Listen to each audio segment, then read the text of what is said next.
Bonjour à toutes et à tous. On se retrouve aujourd'hui pour le premier webinaire d'Espace Mom de l'année, d'une durée approximative de 45 minutes et disponible en replay. Je me présente, Élodie, conseillère client d'Espace Mom. Vous avez peut-être eu l'occasion de m'entendre au téléphone ou de m'écrire par mail pour toutes vos questions relatives à nos produits, à vos commandes ou les solutions Mom dont vous disposez déjà. Espace Mom tient à vous proposer un accompagnement complet. C'est pourquoi nous avons à cœur de travailler avec les thérapeutes et professionnels du bien-être. En effet, les ondes scalaires ont la particularité d'aller toujours dans le bon sens. Du coup, elles complètent facilement les thérapies afin d'amplifier leurs bienfaits et accélérer les résultats grâce à une levée des blocages émotionnels et physiques plus rapide. Aujourd'hui, c'est Annabelle Perceval qui propose une petite partie de ce que l'on peut travailler en développement personnel avec la thématique de la gestion des émotions. Annabelle Perceval est life coach depuis 15 ans.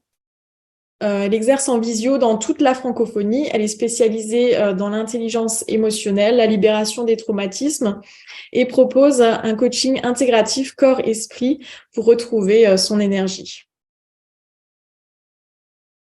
Bien que si on vit pas ses émotions, on somatise, on n'a pas envie de subir les émotions des autres, etc. Donc finalement, rien que le mot émotion, en fait, quand on le prononce, fait peur, fait reculer. On vit dans un monde aujourd'hui, on n'a pas bien envie de on a déjà des ascenseurs émotionnels soi-même, on ne sait pas très bien comment faire, donc on n'a pas envie de plus d'émotions, des émotions des autres, etc. Et,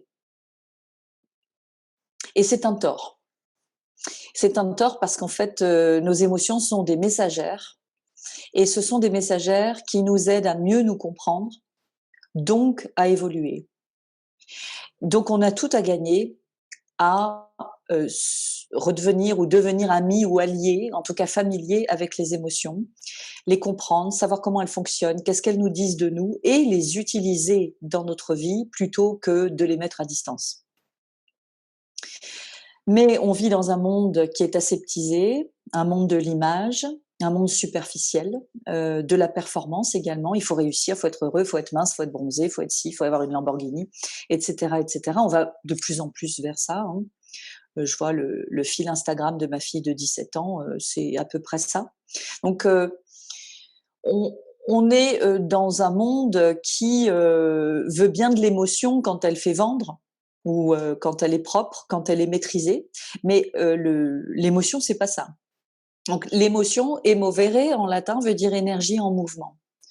Donc déjà, on peut commencer à mettre de nouvelles lunettes et à voir nos émotions comme de l'énergie en mouvement. Premièrement. Alors bien sûr, vous qui écoutez ce soir ou qui réécouterez, si vous êtes aux prises avec des réactions émotionnelles constantes et qui durent et depuis longtemps et qui vous pourrissent la vie, je comprends que ce soit difficile d'écouter tout ce que je vais dire. Mais moi, je travaille en coaching holistique, je travaille toujours dans la prévention. C'est là où je suis la meilleure. Mais il est bien entendu que si vous êtes dans une situation d'urgence, il y a une situation qui dure depuis trop longtemps et qui est trop intense, qui vous met au-delà de vos limites, il faut se faire aider de façon différente, bien sûr. Mais moi, tout mon travail s'articule autour de l'enseignement. Je vous éduque à l'intelligence émotionnelle. Donc, il est évident que c'est quand ça va à peu près correctement, quand on est encore fonctionnel, qu'on peut s'éduquer. Quand on est déjà très très très en bas, toujours dans des émotions basses, toujours dans des hautes intensités, et qu'on a un petit peu perdu espoir que ça s'améliore et qu'on a fini par s'identifier à tous ces états émotionnels compliqués, je comprends tout à fait qu'on n'ait pas vraiment envie de s'éduquer sur le sujet. Hein. On a plutôt envie d'être soutenu, aidé et de pouvoir souffler. Et c'est possible, il y a des techniques, des produits, des tas de choses et des tas de thérapeutes spécialisés là-dedans. Donc moi, mon propos, c'est de vous expliquer les choses et de vous donner l'espoir et la perspective de croire que les émotions ne sont pas là pour s'abattre sur nous et nous handicaper, nous invalider. C'est pas une fatalité, c'est pas une torture interne comme on peut le vivre, hein, puisque on va voir que l'émotion est mauvais, l'énergie en mouvement, elle circule à travers nos corps énergétiques et notre corps physique. Donc, c'est bien sûr une expérience, l'expérience émotionnelle, qui est très particulière. Et comme vous le remarquerez, nous n'avons reçu aucune éducation sur ce sujet.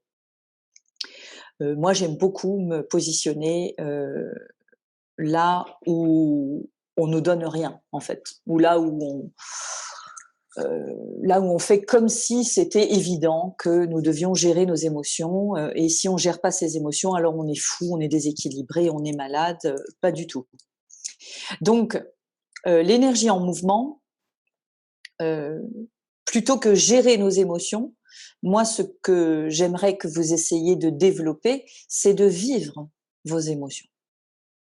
Parce que combien de personnes ne vivent pas leurs émotions, ne les ressentent pas, s'en coupent immédiatement, parce que c'est trop intense, c'est trop douloureux, parce que ça réactive des blessures du passé, des blessures émotionnelles du passé, bien sûr.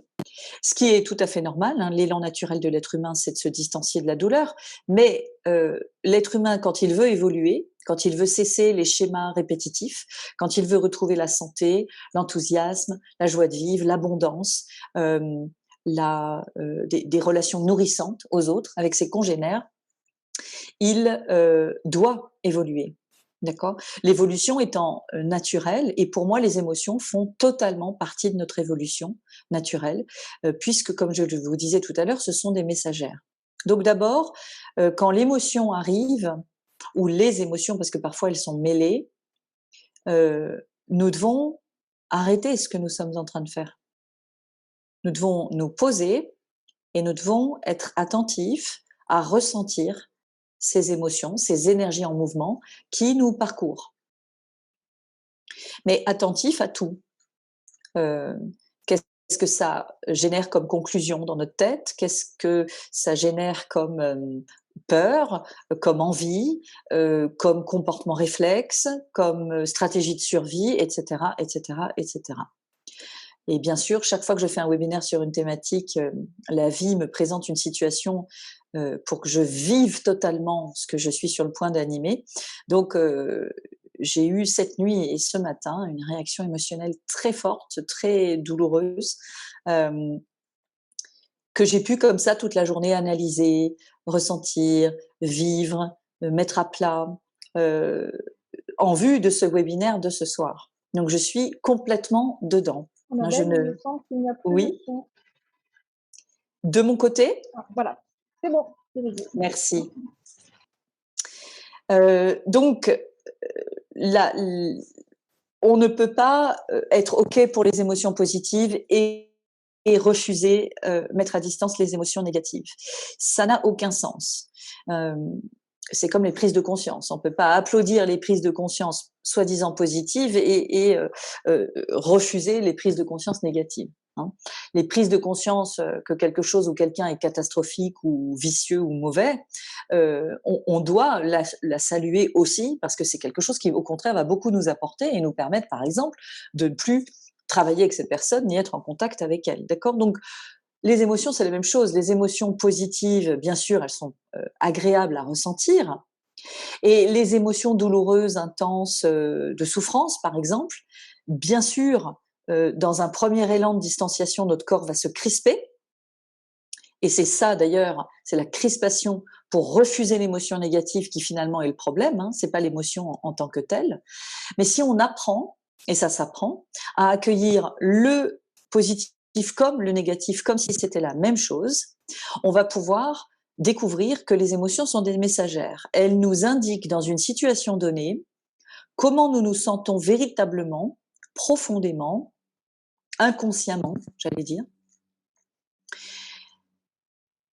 Et cette découverte sur comment nous ressentons véritablement les choses dans une situation donnée va nous permettre peut-être de ralentir, de pas décider, choisir quelque chose tout de suite dans la précipitation, de prendre en compte ce ressenti, d'essayer de comprendre d'où il vient, ce qu'il veut nous dire, de respirer, de se poser, de vivre cette expérience émotionnelle, pour ensuite, dans un second temps, reprendre part aux échanges, aux conversations, aux décisions, aux projets, etc. généralement, ce que l'on fait avec les émotions difficiles, c'est donc de les mettre, d'abord de s'inquiéter, de refuser de les vivre à nouveau, et ensuite de les enfouir et ou les minimiser. Dans mes accompagnements, quand je parle de telle ou telle période de vie d'une personne et que je pose des questions, au départ, j'ai souvent des réponses: «Oui, oui, c'était bien», «Oui, non, bah, oui, enfin, c'était OK», voilà, des choses comme ça qui ne veulent rien dire, en fait, où la personne est complètement absente, de son ressenti, et de son expérience émotionnelle, et il va falloir, en fait, réapprendre à retourner dans la situation, à ressentir, à nommer les émotions, parce que pareil, souvent, nous avons un vocabulaire concernant les émotions qui est assez pauvre. Je disais l'autre jour à quelqu'un: «Comment tu te sens?» «Oh bah, tout va bien». Bon bah, tout va bien, c'est pas une émotion. «Comment tu te sens? Qu'est-ce que tu ressens là maintenant?» «T'inquiète pas, ça va, je gère». Bon, ce sont pas des émotions tout ça, d'accord? Donc c'est vraiment d'aller sous les couches superficielles qui sont là pour nous protéger, au cœur de notre ressenti, et de chercher le ou les mots qui détaillent et qualifient le mieux ce que nous ressentons. Donc, si vous vous rendez compte que vous n'avez pas beaucoup de mots pour décrire les émotions, allez sur Google et allez chercher une charte des émotions. Donc c'est une roue comme ça, avec plein d'adjectifs ou plein de noms, ça dépend, qui vous montre toutes les nuances qui existent. Et ces nuances sont importantes. Si quelqu'un vous dit: «Tu es fâché», vous allez avoir envie de dire: «Non, pas du tout!» Parce qu'en fait, vous n'êtes pas fâché. Vous êtes, vous vous sentez trahi. Alors, votre attitude montre de la colère, mais si l'autre vous demande si vous êtes fâché, vous allez refuser parce que ce n'est pas exactement le mot qui recouvre votre expérience émotionnelle. C'est pour ça que c'est important que ça vienne de vous. Parce que c'est très difficile pour l'autre de décoder ce que nous vivons. Donc, bien sûr, l'intelligence émotionnelle améliore grandement les relations aux autres. Mais d'abord, et ce soir c'est vraiment là-dessus que je voulais mettre le focus, c'est la relation à soi. Vous savez qu'on ne peut pas donner à quelqu'un d'autre ce qu'on ne se donne pas à soi. Donc on peut pas être dans une relation à l'autre qui soit belle, qui soit pleine, qui soit soutenante, qui soit authentique, sincère, généreuse, si on n'a pas développé cette même relation à soi-même. Or, on vit dans un monde qui nous demande d'aller vite, qui nous demande de nous positionner, qui nous demande d'être dans notre tête, qui nous demande d'être toujours le même, toujours la même. Et dans un monde où on n'a pas le temps, en fait, et on ne prend pas le temps de développer la connaissance de soi. Et c'est de cela que je voudrais vous parler ce soir, c'est-à-dire que plutôt que de gérer vos émotions, développer la connaissance de vous-même. C'est absolument une stratégie gagnante qui va vous apporter énormément sur tous les plans dans votre vie. Alors c'est pas une pilule magique, hein, ça fait pas effet le lendemain matin. Ça demande un peu de temps, un peu de courage, un peu d'huile de coude, un peu de cœur. Courage vient de cœur. Un peu d'honnêteté vis-à-vis de soi-même aussi. Mais c'est vraiment très fructueux. Donc, d'abord, ressentir l'émotion, ne pas la mettre à distance, apprendre à la nommer. Tiens, là, comment je me sens? Je me sens bouleversée, je me sens très en colère contre moi et contre l'autre, je me sens démunie, je me sens impuissant. Il y a des émotions comme ça, des grandes émotions qui sont très douloureuses pour nous. L'impuissance, par exemple, ne pas être capable de remédier à une situation. C'est d'ailleurs ce que l'on retrouve dans tous les traumatismes. C'est très très très difficile. L'injustice aussi. Donc il y en a qui sont bien évidemment beaucoup plus intenses que d'autres. Mais ne passons pas à côté non plus des petites contrariétés de la journée, parce que si on ne les reconnaît pas, on ne les nomme pas, on ne les libère pas, puisqu'on va parler de la libération, elles s'accumulent comme des toxines en fait. Ce sont des toxines. Les émotions qui ne sont pas ressenties, vécues, nommées, libérées s'accumulent en vous comme des déchets toxiques. Et bien évidemment ensuite, vous connaissez toutes et tous, je pense, la somatisation. La somatisation, quand vous avez mal quelque part, ou mal à la gorge comme moi ce matin, ou mal au ventre, Vous pouvez revenir à la conversation que vous avez hier soir, une conversation que vous avez eue hier à midi, ou avant-hier, ou il y a 3 jours, ou il y a 4 jours. Plus vous êtes habitué à ce travail-là, plus ça va vite. Moins vous êtes habitué, plus ça va lentement. Et vous allez retrouver la conversation où la teneur des échanges a réactivé des blessures, des peurs, des craintes, du stress, etc. Et comme vous ne l'avez pas remarqué sur le moment, vous êtes passé un petit peu vite, vous n'avez pas écouté les signaux de votre corps, vous n'étiez pas dans votre ressenti, eh bien, le corps prend le relais.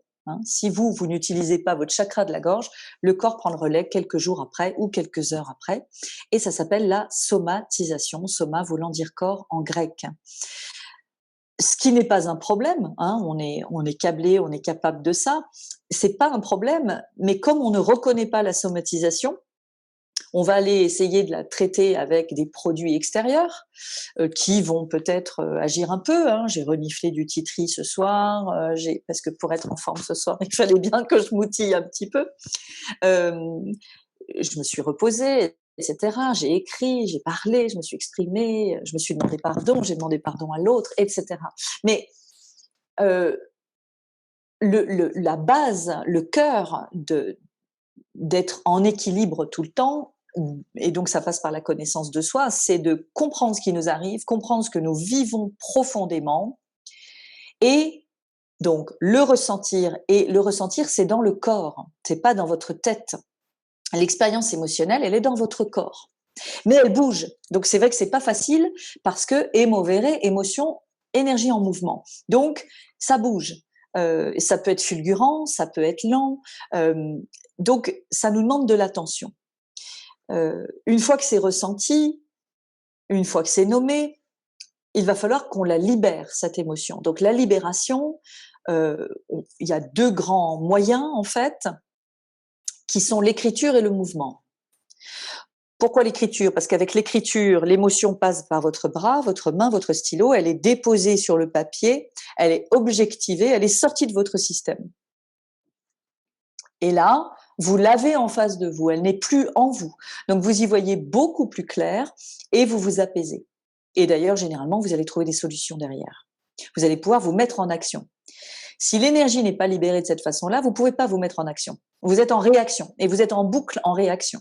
Et ça, c'est extrêmement douloureux, encore une fois, parce que ça nous laisse dans l'impuissance. Donc, il y a l'écriture à laquelle j'accompagne toutes les personnes que je coach, et on a aussi le mouvement. L'émotion, quand elles nous parcourent, qu'elles sont amalgamées entre elles, qu'elles sont à une forte intensité, qu'elles réactivent nos blessures passées, etc., c'est un choc émotionnel en fait. C'est un choc finalement, d'accord? Que ça dure longtemps ou pas longtemps. Que fait l'animal dans la nature quand il a très peur? L'antilope qui se fait courser par une lionne, si elle lui réchappe, et c'est déjà pas gagné, si elle lui réchappe, qu'est-ce qu'elle fait?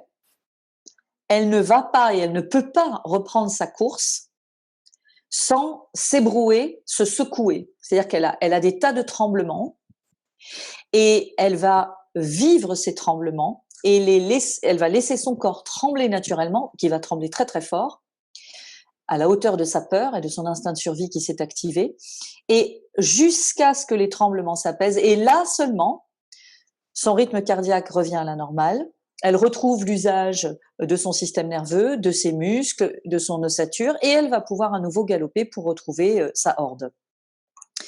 Nous, on fait pas ça. C'est-à-dire qu'on se prend de plein fouet une situation, c'est un tumulte d'émotions, il y a celle de l'autre, il y a les nôtres, donc c'est très chaotique.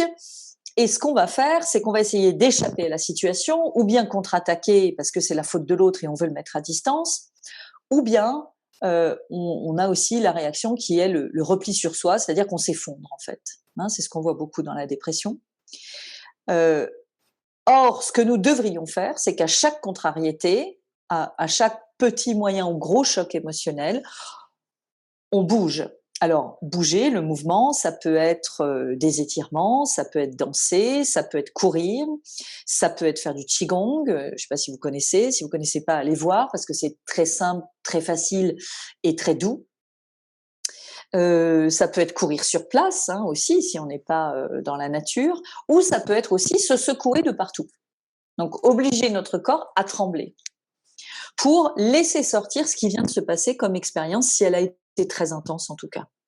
Et là, si on fait ça, l'écriture et ou le mouvement, on n'a pas de somatisation, c'est fini. C'est-à-dire que juste après, 5 minutes après, c'est terminé. Vous êtes revenu à votre point zéro, votre système nerveux, il est en équilibre, et votre système de survie n'est plus suractivé, vous voyez clairement les choses, vous assumez vos erreurs, vous admettez que vous n'avez peut-être pas eu la réaction la plus propre qui soit, je parle pour moi ce matin, et vous tentez de trouver des solutions pour la suite, voilà, pour continuer à avancer, que ce soit avec vous, avec l'autre, etc. Donc, la libération, quand on parle des émotions, est absolument cruciale. Voilà, on vit ces émotions et on les libère. Je suis désolée de faire ce parallèle, il est facile et il n'est pas très glamour, mais vous allez aux toilettes tous les jours pour vous libérer. D'accord ? Et si ce mouvement n'existait pas, vous seriez hospitalisé. Et ce serait dramatique. C'est la même chose pour nos émotions.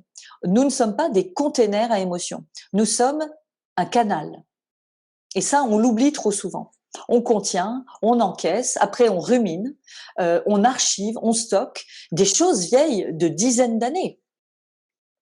C'est pas de notre faute, on nous a pas appris la libération émotionnelle. Non seulement on nous a pas appris que c'était bon pour nous et pour les autres et pour la planète, mais on nous a pas appris comment faire. On nous a même pas appris que on pouvait s'autoriser ça, hein, puisqu'on vit aussi dans une société qui est très très axée sur le collectif et le grégaire, et où tout ce qui est individualiste est très mal vu et est égoïste.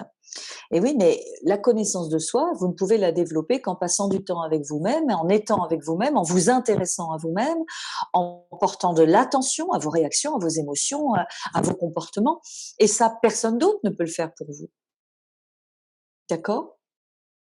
Donc, la connaissance de soi, c'est bien évidemment ce qui est crucialement manquant dans le monde dans lequel on vit aujourd'hui. C'est ce qui fait que les gens sont constamment dans des suppositions ou des interprétations, des jugements hâtifs, où on calque des modèles sur des gens, sur des situations, sans véritablement ressentir l'autre. Mais pour ressentir l'autre, il faut se ressentir soi. Hein. Je peux pas être en empathie avec l'autre ou ressentir ce qu'il ressent si j'ai pas déjà développé cette connaissance de moi, c'est-à-dire décrypter mes messages émotions. Alors quand je dis que la connaissance de soi mène à l'amour pour soi, je sais que c'est généralement pas des termes qui sont bien accueillis non plus, parce qu'encore une fois, c'est tellement à l'opposé de nos éducations. On préfère aimer un amoureux, donner sa vie pour lui et exiger la même chose en retour que s'aimer soi-même. Or, la stratégie gagnante, c'est l'inverse. C'est je m'aime moi-même. Et comme je m'aime moi-même, je ne suis pas dépendante de l'amour de l'autre. C'est-à-dire qu'il peut me le donner, il peut me le retirer parce que il a son histoire, ses fardeaux, ses blessures et que je ne le contrôle pas. Et je peux aussi aimer l'autre même s'il ne me donne plus son amour physiquement et dans la vie. Bref, c'est un autre sujet. Donc la connaissance de soi mène à l'amour pour soi. Ce que j'appelle l'amour pour soi, mais je veux le nommer ainsi aussi, c'est l'acceptation totale de qui nous sommes. L'acceptation totale d'où nous venons, de notre parcours de vie, de nos échecs, de nos ratés, des gens que nous avons blessés, toutes les fois où nous avons été blessés.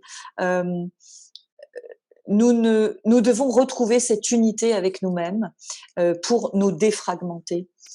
Parce que la désunion, chaque fois que nous avons été blessés, chaque fois que nous avons eu peur, nous nous sommes fragmentés. Et si nous ne retrouvons pas l'unité, nous sommes mal, nous sommes en déséquilibre. Donc ça aussi, les émotions peuvent venir vous renseigner sur où est-ce que vous en êtes de votre unité avec vous-même, où est-ce que vous en êtes de votre amour pour vous, de l'attention que vous vous donnez chaque jour, plutôt que celle que vous donnez à tout le monde. Et coachant des femmes, je sais bien que généralement, elles ont peut-être 2 milligrammes d'attention à s'accorder 2 minutes avant de s'évanouir dans un sommeil profond le soir, chaque fin de journée. Je caricature un peu, c'est vrai, mais il y a quand même beaucoup de ça.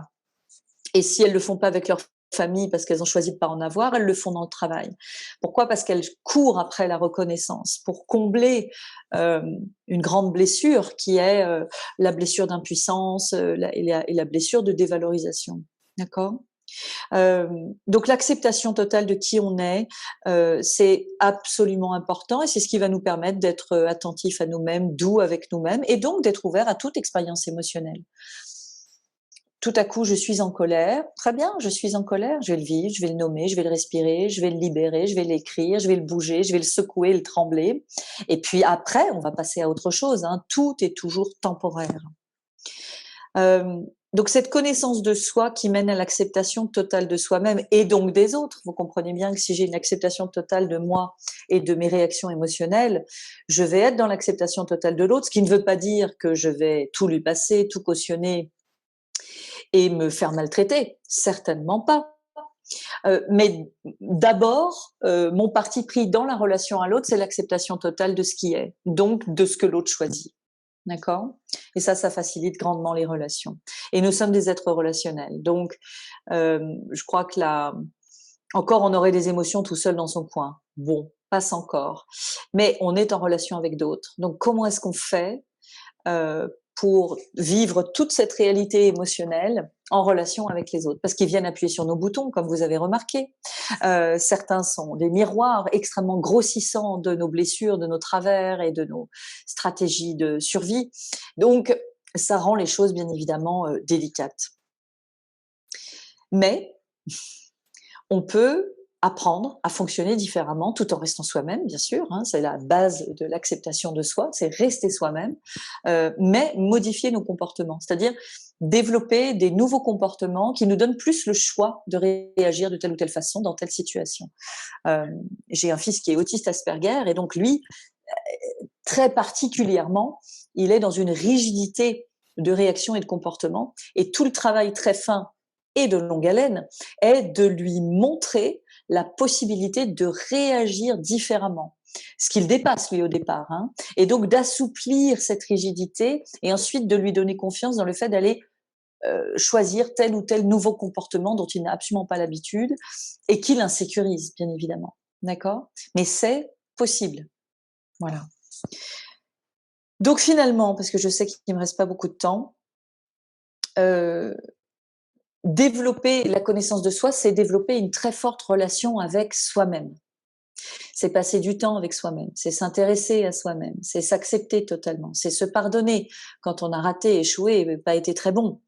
C'est se féliciter quand on a fait des choses compliquées ou nouvelles, qu'on s'est amélioré. Et en fait, le fait de développer une très forte relation à soi-même, comme on recouvre cette unité originelle, eh bien, on conserve beaucoup mieux notre énergie. Donc, les émotions sont accueillies, sont ressenties, sont vécues, mais elles ne provoquent pas, pardon, des fuites d'énergie. Parce qu'en fait, les émotions qui ne sont pas comprises, pas connues et pas utilisées, donc pas ressenties, bloquées, etc., somatisées, vont créer, voilà, cette fragmentation en nous, et donc on a des fuites et des pertes d'énergie. Donc, on est épuisé tout le temps.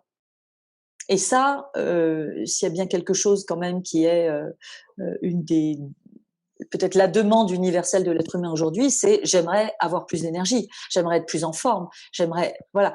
Et en fait, il y a beaucoup de choses qui causent des fuites d'énergie. Il faut les connaître, il faut les comprendre et ensuite passer à l'action par certaines pratiques pour remédier à ces fuites d'énergie. Donc, développer une forte relation à vous, c'est le plus grand et le plus beau cadeau que vous puissiez vous faire, mais faire aux autres également, bien sûr. Hein, puisque tout ce qu'on développe pour soi n'est jamais gardé jalousement, égoïstement pour nous, c'est pas possible. C'est toujours rayonner, partager, vibrer avec notre environnement. D'accord?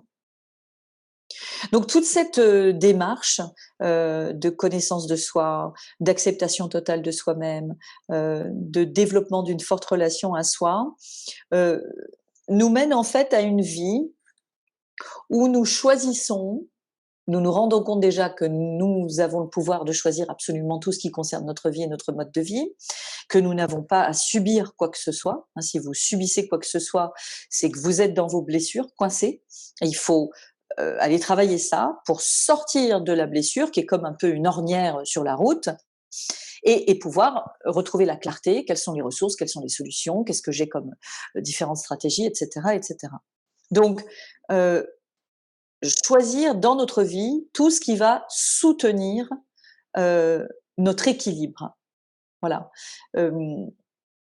L'équilibre, pour moi, c'est le Graal, en fait. Alors, c'est un Graal qui anime chacune de mes journées parce que c'est chacun de vos actes, de vos pensées, de vos émotions, de vos paroles qui crée de l'équilibre ou crée du déséquilibre. Pour vous et bien sûr pour les autres. Mais d'abord, soyons responsables de nous-mêmes. On ne peut pas être responsable des autres avant de l'être de nous-mêmes. Et cette recherche de l'équilibre, elle est en fait très simple et elle demande d'écouter ces messagers, ces messagères émotions qui vont justement nous renseigner sur qu'est-ce qui nous équilibre, qu'est-ce qui nous déséquilibre. J'ai fait déjà une vidéo que vous trouverez sur YouTube sur les besoins profonds. Connaître ces besoins profonds, savoir ce qui nous fait du bien, ce qui nous détend, est absolument impératif pour pouvoir ensuite nourrir tous nos besoins profonds, ne serait-ce que 5 minutes chaque jour. Mais la clé, c'est dans le quotidien. C'est pas le week-end, c'est pas les vacances du mois d'août, c'est pas un stage en développement personnel. C'est tout ce qu'on fait tous les jours qui transforme notre vie. D'accord. Et ça, c'est important aussi de le dire. C'est pas très vendeur, je sais, mais c'est la réalité. Moi, j'aime ce qui est réel. Je trouve que la réalité est beaucoup plus sécurisante que les fantasmes et les illusions. Et je sais que les femmes cherchent la sécurité, les hommes aussi d'ailleurs, mais d'une façon différente, parce que quand nous nous sentons en sécurité, nos ailes se déploient dans notre dos. Et nous avons tant à faire et à donner et à expliquer et à créer et à inventer, innover, transformer, que je crois qu'un jour, chacune arrive au constat qu'il ou elle doit faire des choses pour lui qu'il ou elle n'a jamais fait avant. Voilà. Et c'est toujours une bonne nouvelle quand je vois quelqu'un toquer à ma porte et me dire bon, j'en peux plus là, j'ai besoin d'aide, parce que je sais que c'est quelqu'un qui est en train d'entamer sa métamorphose, son processus de renaissance. Alors il n'est pas confortable et il est déstabilisant, c'est vrai, mais il est extraordinaire. Et vous savez bien, par exemple en homéopathie, quand vous commencez votre traitement en homéo, vous avez une résurgence, une recrudescence des symptômes pendant 5 à 6 jours, et vous avez envie de tout arrêter, vous vous dites j'aurais jamais dû aller voir cet homéopathe, mais en fait c'est le principe, c'est qu'on va faire effondrer cette base qui est nocive, qui est malsaine, qui est non naturelle, pour ensuite pouvoir qu'elle soit nettoyée et pouvoir reconstruire quelque chose de fort et de soutenant. Donc c'est la même chose pour nous, et donc nous avons le pouvoir et la possibilité de choisir tout ce qui concourt à notre équilibre. Donc, concernant notre alimentation, il y a des aliments qui nous apportent de l'énergie, il y en a d'autres qui nous font perdre notre énergie. Nos relations, il y a des relations qui nous apportent de la joie, de la sécurité, et puis il y a des relations qui nous font perdre toute notre énergie, qui nous inquiètent, qui nous angoissent, qui nous stressent. Notre habitat, où nous habitons, où est-ce que nous vivons, comment bien sûr, quel est notre rythme dans la journée, à quelle heure nous nous levons, comment nous nous couchons.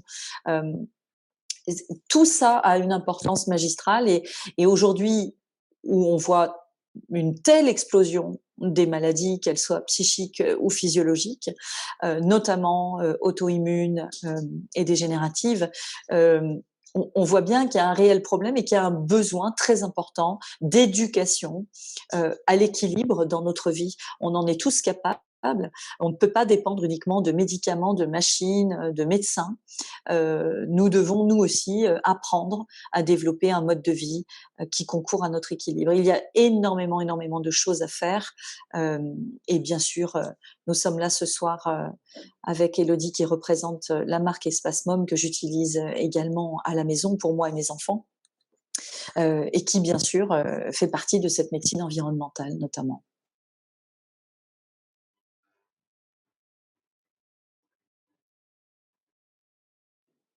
Merci Annabelle pour ces précisions et ce témoignage du coup, effectivement pour faire le lien avec l'utilisation des dispositifs MOM, puisque ça peut effectivement soutenir effectivement la gestion des émotions. Bon, s'il y a des questions, n'hésitez pas à nous mettre dans le chat.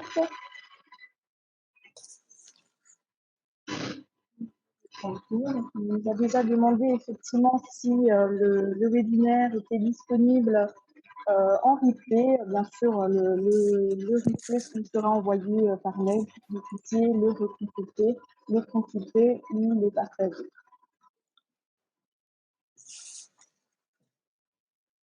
J'ai pensé, Annabelle, pendant votre présentation, j'ai pensé effectivement dans les écoles, je ne sais pas si vous avez, vous connaissez un petit peu ce principe, les enfants, quand ils arrivent à l'école, ils doivent mettre un petit smiley en fait sur l'émotion du jour. Oui. En fait, je pensais à ça lors de la présentation. Je me suis dit en fait que c'est un exercice qui peut être adapté pour les adultes aussi en fait. Oui, bien sûr, c'est excellent. Ça nous vient bien sûr des États-Unis. Hein. C'est pas du tout franco-français ni européen, mais c'est très très intéressant et c'est vrai qu'il y a beaucoup de très bonnes choses qui se font avec les plus jeunes. En effet, si on pouvait avoir un espace d'expression émotionnelle en arrivant le matin, ce serait tout à fait une bonne idée et ça ferait du bien à tout le monde de pouvoir déposer plutôt que d'encaisser et de ruminer. Ça a bien évidemment un impact sur le bien-être au travail, la santé au travail, bien sûr, tout à fait. Voilà, pour les collaborateurs, exprimer voilà, l'émotion du jour en fait. Hein, ils savent aussi la communication.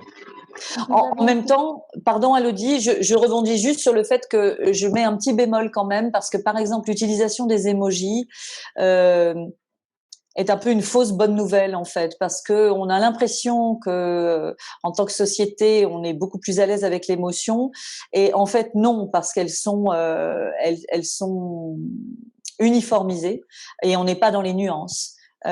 Et en plus, nommer l'émotion est très importante. Je reparle de l'autisme, par exemple, où en effet, on utilise des bonhommes, des sourires, des trucs, mais quand on veut aller plus loin, vraiment nommer l'émotion et la bonne nuance, celle qui vraiment correspond à ce que l'on vit, c'est très important.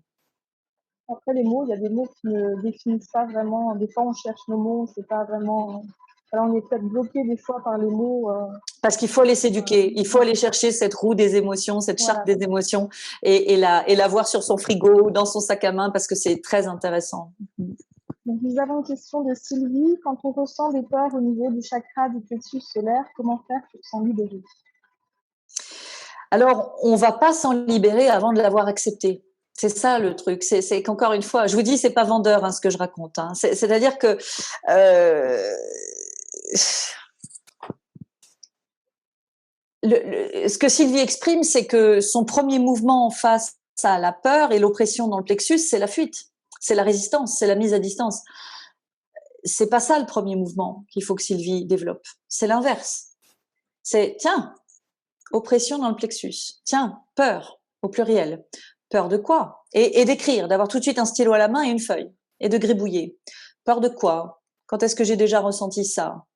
Mais si ça se passe, qu'est-ce qui va se passer? Blablabla. Et on continue, on dévide, on dévide, on dévide. Et on n'oublie pas de respirer et de bouger. Hein, le plexus, pourquoi est-ce que nos plexus sont toujours bloqués? C'est parce qu'on ne bouge pas. On est tellement statique du matin jusqu'au soir et tellement statique aussi avec les émotions. Les émotions, elles nous disent bouge, réagis, ondule, secoue-toi, tremble, pleure. Moi, je suis une très grande pleureuse. Je ris beaucoup, mais je pleure aussi beaucoup. Et ça me sauve, en fait. J'ai eu un parcours de vie pas très facile, mais comme je suis très expressive, je crois que ça aide vraiment énormément. Et on le voit beaucoup dans les traumatismes. Hein, ce qui va bloquer une personne pendant des décennies, c'est qu'elle n'a pas pu exprimer par le mouvement les émotions qui la submergeaient. On va le faire d'ailleurs après coup. Mais donc, déjà, ne pas avoir peur de nos émotions, donc ne pas avoir peur de nos peurs. Observer Ressentir. Ressentir, ça veut dire que on n'est pas uniquement dans son plexus. On se balade partout. D'accord, mon plexus est oppressé, très bien. Mais comment sont mes épaules? Comment est ma nuque? Comment c'est dans mes cuisses? Comment c'est dans mes mains? Comment c'est dans mes mâchoires? C'est-à-dire que j'observe. Je dois toujours me considérer comme un être global. Je ne suis pas des parties. Ça, c'est aussi cette société qui veut nous faire croire avec le spécialiste de ça, le spécialiste de ça. Non, nous sommes un être global. Et à moins de nous traiter comme un être global, nous n'y arriverons pas. D'accord? Donc,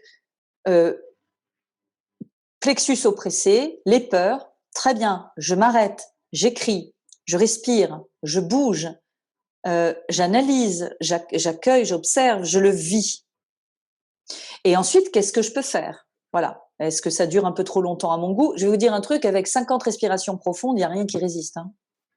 Rien. Les yogis le savent depuis la nuit des temps. Donc, le premier truc, c'est ce mouvement de refus de l'émotion. Et merci Sylvie, parce que c'est une question excellente qui illustre complètement mon propos. Alors vous allez me dire, oui, mais c'est bien facile, Annabelle, à dire. Je suis d'accord, c'est pas facile. Moi-même, ayant été dans un marasme émotionnel cette nuit et ce matin, je peux vous dire que là, je vous adore, mais j'ai hâte d'aller me coucher parce que je suis lessivée. Bon. Mais parce que j'ai eu tout un moment de refus de ma réaction émotionnelle ce matin. Et ça épuise, bien évidemment. On ne peut pas résister à l'énergie en mouvement. C'est peine perdue. Donc, autant choisir directement d'aller... C'est comme une rivière, en fait. Vous y allez, quoi. Donc, les peurs nous traversent. Laissons-nous être traversés par la peur. Laissons-nous être traversés par la colère, par la honte, par la culpabilité. Ce sera fini le moment d'après. Par contre, si on fait l'inverse, on refuse, on bloque, on résiste, on mentalise, mais c'est une horreur, c'est épouvantable. Ça peut durer 1 journée, 2 journées, 3 journées, avec des réactions physiologiques derrière. Donc, on doit vraiment tout réapprendre avec les émotions, mais surtout les voir comme des alliés. Peut-être Sylvie, si la prochaine fois, vous pouvez voir vos peurs comme des messagères qui viennent vous renseigner sur où est-ce que vous en êtes de votre vie, de votre bonheur, de votre unité intérieure, de votre paix intérieure. Voilà. Parce que la question c'est, tiens, qu'est-ce qui m'inquiète encore aujourd'hui? Et il va falloir aller le traiter, ce dossier-là. Il ne peut pas rester en suspens. 2023, c'est l'action, c'est la transformation, c'est la guérison. Hein. Voilà comment je peux y répondre. J'espère que ça vous aura aidé.